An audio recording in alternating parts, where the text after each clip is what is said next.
Bonjour chers téléspectateurs d'Afro Info 243, bienvenue. Un grand merci à chacun d'entre vous pour votre fidélité et de faire partie de cette belle communauté urgent. Un combattant du groupe rebelle M23 RDF a été capturé par les forces Wazalendo dans le groupement de Ngweshe, territoire de Walungu, au sud Kivu. Il a été retrouvé en possession de son arme, de munitions et d'une radio militaire. Cette opération réussie démontre une fois de plus la détermination des Wazalendo à défendre leurs terres et à soutenir les FARDC dans la sécurisation de l'Est du Congo. Et bientôt, on entendra les responsables du M23 dire qu'il s'agissait d'un simple civil.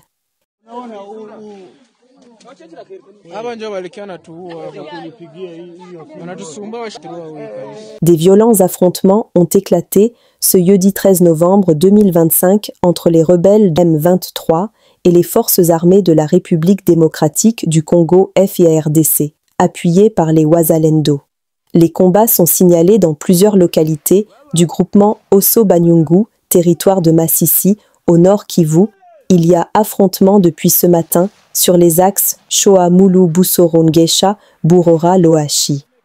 En secteur Osso-Banyungu, a déclaré la société civile locale. Ces affrontements opposent les rebelles du M23 à l'armée congolaise alliée aux Wazalendo. Les habitants ont fui les zones de combat vers diverses localités, notamment Masisi Centre, Nvabiondo et Kachebere. Ces violences interviennent alors que les deux parties devaient signer, ce même jeudi 13 novembre, un avant-accord à Doha, censé ouvrir la voie à la signature d'un accord de paix entre la RDC et le Rwanda, dans le cadre du processus de Washington lié à celui de Doha. Le week-end dernier, Bertrand Bisimwa, AFC M23, sur X, ex-Twitter, de l'évolution positive du processus de Doha, estimant que les bruits des armes pourraient bientôt cesser.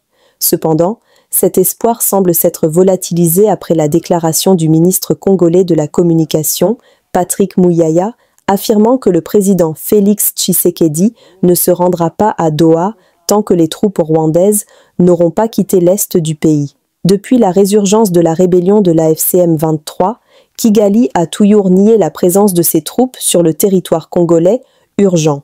Le porte-parole du mouvement M23 se prépare à se rendre au Grand Kasaï. Cette annonce intervient dans un contexte déjà hautement sensible. Le M23, actif principalement dans l'est de la République démocratique du Congo, est lié à des dynamiques régionales complexes.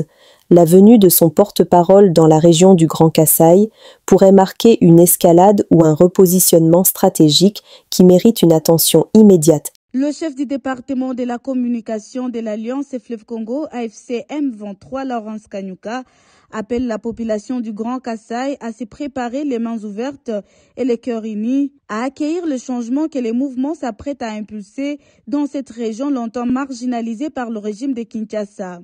Bana betu bamu Kasaï, bana basanga lubango, moyo wenu. AFC M23, ujimunjila, ne afukulula, bomuntu bwa Kasaï, mukamujima kenda. Kujula bujimi, kuibakama infrastructure moderne, ne programme de développement durable. Jilongolo lai, bakuto akijila. Toi sakijila bana betu. Nous appelons nos compatriotes du Grand Kasaï et d'autres provinces encore sous l'occupation du régime de Kinshasa à faire preuve d'un peu de patience. L'AFC M23 reste déterminé à rétablir l'autorité de l'État sur l'ensemble de la République démocratique du Congo. Voilà ce que je peux dire à propos des allégations de M. Muyaya. Le chef du département de la communication du mouvement, Laurence Kanyuka, appelle enfin les Congolais vivant encore sous le contrôle du régime de Kinshasa à garder patience et espoir, affirmant que l'AFC M23 demeure déterminée à rétablir l'autorité de l'État sur l'ensemble du territoire national. RDC en Ituri, des groupes armés sensibilisés à rejoindre la rade des FARDC pour protéger la nation. Une étape cruciale à Djougou sous les violences de la CRP alliée au M23.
Parce que Félix Tshisekedi, en 2028, il doit partir, la Constitution. Si la paix revient, si la paix revient... Alors, c'est à moi de vous poser cette question. Vous voulez dire quoi? Parce que vous n'êtes pas d'accord avec moi de parler de 2028.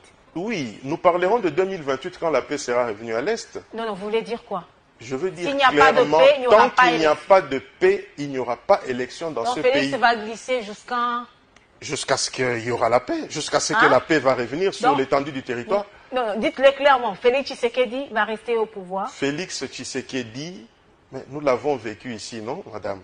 Non, Kabila, Félix Tshisekedi, avant de parler de Kabila. Joseph Kabila était président, non? En 2016, la Cour constitutionnelle nous avait dit qu'il n'y a pas de moyens pour organiser les élections. Quand Matata a été Premier ministre. Eh bien, là, nous tendons vers ce que vous appelez élection en 2028, mais avec 2 provinces en moins, occupées par une armée étrangère qui pille, qui tue les Congolais, qui viole les femmes congolaises et les filles congolaises, vous allez me dire que nous allons organiser les élections en 2028 dans ces conditions.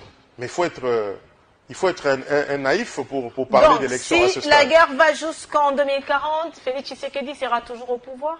La guerre va finir parce que nous n'avons pas peur des élections, hein. Croyez-moi. Je parle ici de la situation que traverse la République démocratique du Congo. Nous avons la province du Nord Kivu et une partie de la province du Sud Kivu. Bon, en partie, c'est pas entièrement exactement. On ne peut pas organiser des élections comme ça, mais ça serait une balkanisation de... Comment les autres vont aller aux élections? Les habitants de Goma, Massissi, Ruchuru, vous reconnaissez quand même que Félix Tshisekedi va faire ses 2 mandats et il va laisser la place à quelqu'un d'autre? La Constitution actuelle donne 2 mandats maximum à celui qui est président de la République. Mais vous connaissez la position du président par rapport au changement de la Constitution.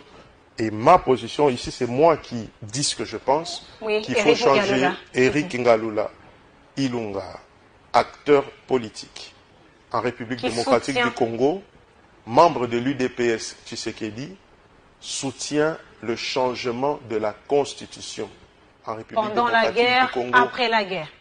Après la guerre. Ou quand la guerre tend vers sa fin, nous devons passer à une 4e République parce que la 3e République a montré ses failles. Vous voyez ce qui se passe dans des provinces? Toutes les provinces de la République démocratique du Congo sont instables, de par la Constitution. Parce que Félix Tshisekedi... Nous sommes arrivés à la fin de cette édition. Merci à vous de nous avoir suivis jusqu'ici. Si vous avez apprécié ces contenus, n'oubliez pas de vous abonner à notre chaîne, d'activer la cloche de notification pour ne rien manquer de nos prochaines vidéos. Likez et partagez cette vidéo. On se retrouve très prochainement. À bientôt.